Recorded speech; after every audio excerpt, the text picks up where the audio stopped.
Hey, it's Jeannie Blaha with Take a Walk with Your Angels and joyflames.com. I wanted to touch on a really good question that comes in very frequently, and that is, how do I know if I'm really hearing my angels and spirit guides? How do I know if I'm not distorting it somehow or just making it into something that I really want? So, I would say number one key is that it is going to entail getting quiet. So what happens for a lot of people is they're saying, I really want that contact. I've been asking my angels and my guides for a long time about such and such. And you can sense that there's a lot of mind and brainy stuff going on in the middle of it.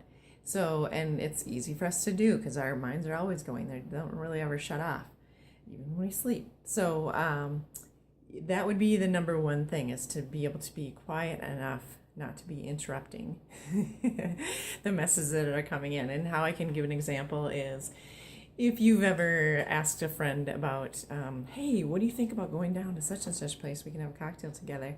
And before you let this person answer, your friend answer, you're already interjecting at the same time saying, well, wait a minute, I don't know. I kind of feel like... So it wouldn't have mattered what that person had responded with at that time, because you had already changed your mind and taken it in a different direction. So it is really imperative to be able to listen, and you'll hear that way. We don't hear if we don't listen, that's for sure. So, and then the next piece is that your angels and guides and spirit animals will never frame things up there's no possible way that you could actually do that, or I don't know what you're thinking, that's just not going to happen.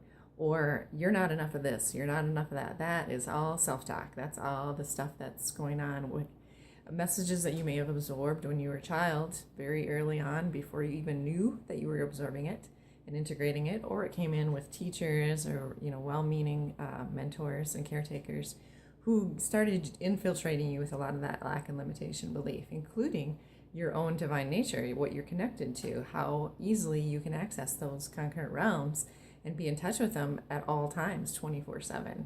So for those of you who have had somebody pass in your life, you may find, and a lot of people even express a little guilt about this, which there needs to be no guilt or any shame about it whatsoever.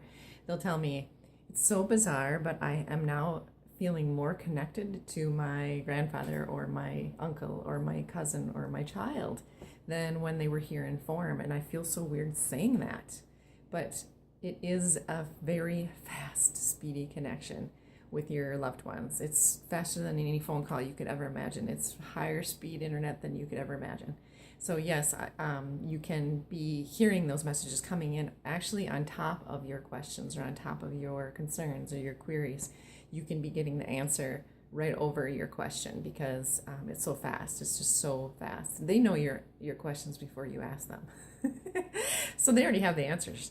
So as you're doing the quantum leaping, then, if you're doing that as well, and you're in this current reality and you've got things that you're asking questions about, you are wondering about certain things that are not feeling like they're fitting in your skin anymore, or they just got to go, and you're doing these quantum leaps, you can invite your guides and angels here. Absolutely. This is very speedy frequency. Again, no lack, no limitation, infinite possibilities, and they will be happy to join you there. So as you're here in this desired reality, with none of that resistance, because there is none, you will probably be finding that it's easier for you to hear the messages that's going on here and what you're being shown visually, clairaudiently. You can be sensating it, like you're getting senses of it, because you don't have any resistance around your original essential self. So this is a great place to come to listen to the messages and hear them. And there will be people who have never been connected to their spirit guides and angels who may see them here and all of a sudden are associating with them or feeling like, oh my gosh, what just happened? I have never had any connection to that at all. And I really didn't want it necessarily, but they'll bounce in here. Now, here's where we would say we don't want assistance. Here, you'd never say you don't want assistance. Because of all the aspect that we can be connected to each other as one. So you wouldn't be shunning or repelling anything away that was to help you amp up in your desired reality. That would happen here in the current, based on, well, not enough tapes, I don't deserve that, unworthiness. All my life when I was little, I was told, who do I think I am to think I'm supposed to get things so easy and special and all that. This would never tell you that. So, and you'll find if it is something that you're doing, that you are reaching out to connect with your angels and spirit guides and spirit animals, creator energy, source energy, and your own divine nature, you may find that everything gets easier and lighter because you're not holding the reins and controlling it all as much anymore. Plus, what a relief to not have all that on your back.